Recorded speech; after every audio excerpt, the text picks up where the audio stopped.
Les larolimicoles coloniaux forment un groupe d'espèces d'oiseaux d'eau protégés pour lesquels l'Europe a une forte responsabilité. Au total, 9 espèces appartenant à 3 familles, les laridés, les sternidés et les limicoles, font partie de ce groupe. Leurs points communs, ce sont tous de grands voyageurs qui traversent la Méditerranée 2 fois par an. Ils passent l'hiver sur le littoral sud de la Méditerranée ou sur les côtes et les zones humides intérieures d'Afrique de l'Ouest, ou parfois même en Afrique du Sud. Ils arrivent dès le printemps sur les façades maritimes européennes. Le littoral méditerranéen français, par sa situation géographique entre l'Afrique et l'Europe, est une étape majeure pour ces oiseaux migrateurs. Il a de ce fait une grande responsabilité pour leur conservation.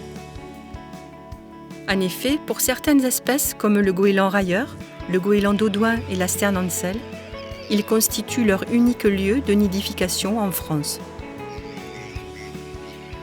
Dès leur arrivée au printemps, un seul objectif les anime, se reproduire dans les meilleures conditions. Pour cela, il faut trouver un espace où installer les nids, peu éloignés de leur source de nourriture, à l'abri des prédateurs, des aléas climatiques et du dérangement humain. Ces oiseaux se rassemblent pour nicher et forment de véritables colonies. Ainsi, sur un même lieu, on peut rencontrer des espèces différentes, comme ici, ces mouettes rieuses qui côtoient les goélands railleurs, ou encore cette sternancelle qui a installé son nid au milieu d'un groupe de mouettes mélanocéphales.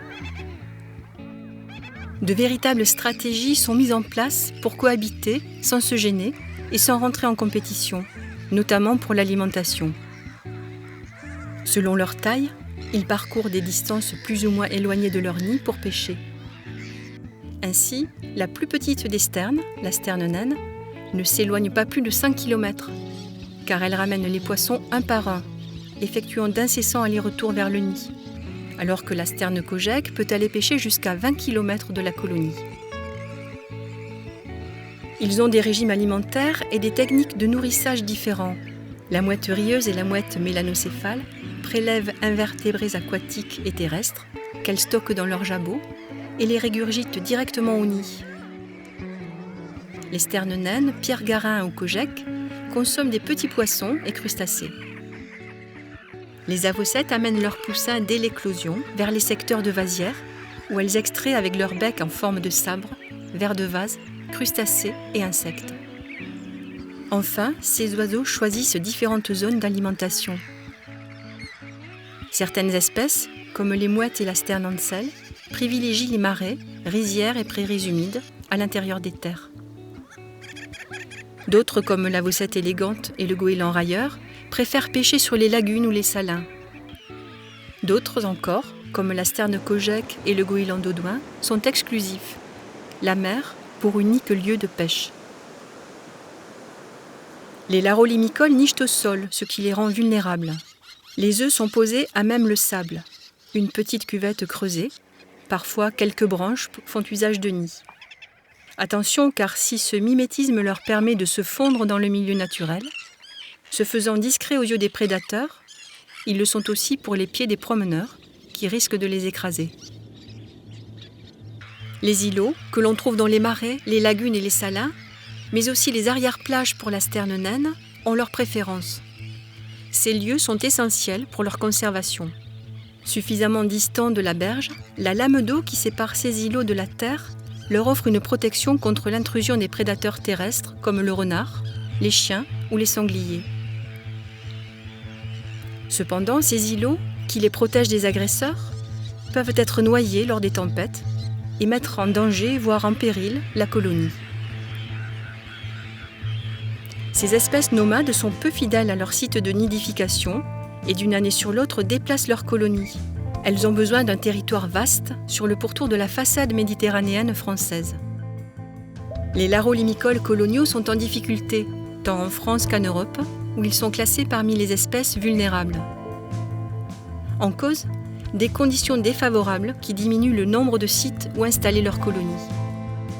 Les grands travaux d'aménagement de ces dernières décennies, tels l'urbanisation, la construction de nombreux réseaux de communication, ont contribué à la réduction des zones humides littorales. L'espace a été fragmenté par ces aménagements, isolant les sites potentiels les uns des autres. Ces modifications d'importance ont figé l'évolution naturelle du littoral et fixé le trait de côte. Le processus de création d'îlots sableux a été stoppé. Les îlots existants s'érodent et même disparaissent par l'action des tempêtes ou du vent. Dans certains cas, la végétation a complètement envahi l'espace. Il ne reste plus de place pour nicher. D'autres menaces, occasionnées par manque d'informations ou de connaissances, peuvent mettre ces espèces en danger. Ainsi, des dérangements nombreux et répétés lorsqu'elles nichent les amènent souvent à délaisser leur nid, diminuant les chances d'éclosion. Sur les sites où les niveaux d'eau doivent être gérés, une gestion inadaptée peut entraîner des dégâts considérables pour les colonies présentes. À ces menaces s'ajoute l'expansion d'une espèce concurrente, le goéland leucophée, qui colonise les îlots les plus favorables, au détriment des autres espèces qui doivent trouver d'autres lieux pour installer leurs colonies. Conséquence de cette situation héritée du passé, les larolimicoles n'ont d'autre choix pour se reproduire que de s'installer sur des sites de substitution qui peuvent parfois se révéler très inadaptés. Par exemple, les digues des salins sont largement utilisées par les oiseaux, mais jouent comme des pièges à cause de leur accessibilité aux prédateurs. De ce fait, le succès de reproduction de certaines de ces espèces peut être altéré, mettant en péril leur conservation à long terme. Face à cette responsabilité interrégionale, la dynamique du projet Life Plus en vol s'est créée autour des Amis du Marais du Viguera. 5 ans, un réseau de 9 sites Natura 2000 répartis sur la façade méditerranéenne française, 9 structures partenaires, avec pour point de mire la conservation des larolimicoles coloniaux.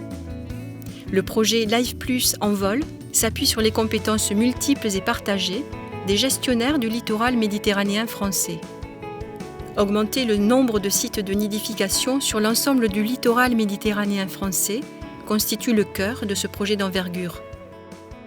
Amélioration des connaissances, expertise et suivi, travaux d'aménagement ou de restauration, mais aussi campagnes de sensibilisation et d'éducation à l'environnement.